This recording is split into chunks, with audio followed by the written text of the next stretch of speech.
So when the Constitution was first written and the government was established, federalism tended to be a relatively straightforward proposition. There was the federal government and state governments, and each had relatively distinct and exclusive spheres of influence. The federal government did what they were supposed to do, state governments did what they were supposed to do, and even though they had powers to influence each other, for the most part, they went about their business separately. Now, this Morton Grosden's used this analogy of a layer cake, right? The layers are separate.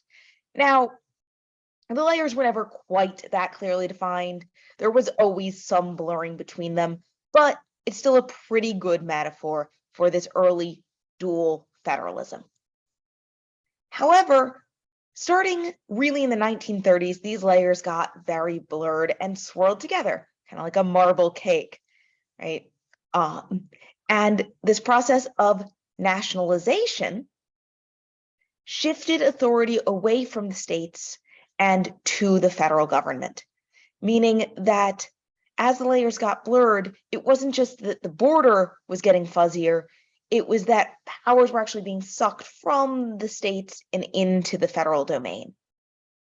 And these spheres of influence became less and less distinct. States and the federal government were more likely to coordinate their action and in order to solve national problems.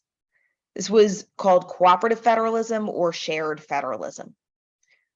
Now, what national problems are we talking about? Why am I pinpointing the 1930s? What happened in the 1930s? Well, the Great Depression happened in the 1930s, and this was way too big a problem for one state to solve. And it wasn't just a single problem either. The Great Depression was triggered by the stock market collapse. However, there were numerous issues, including a massive drought in the Midwest that severely impacted farming in the country. So, and therefore food supply and caused prices to rise even more, which was not a great thing to have when you're also in an economic recession.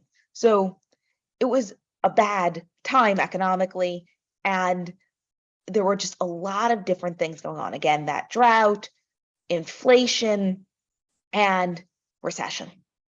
So Hoover, who was president before when this all started, was like, we'll just leave things alone.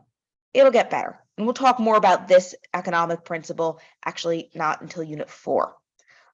But it wasn't really getting better. So President Roosevelt, Franklin Roosevelt, comes in and says, I'd like to try these new things. I'd like to implement federal programs to get people employed, to fix these problems, to lower inflation, to jumpstart the economy. Let's get going. But the thing is, I can't actually do this based on the Constitution unless you all give me permission to do it. So he asked Congress to pass these laws, and he basically asked states to go along with it. Because if states didn't object, there wasn't going to be a problem. And that's what happened. And things started to get a little bit better. And states realized, please, Mr. President, help us. Like, we can't solve this alone. We can't coordinate all this. We can't do this. We need a national government to do this. So President Roosevelt was able to take that power that was delegated to him, start creating these new federal programs, and start organizing and coordinating action.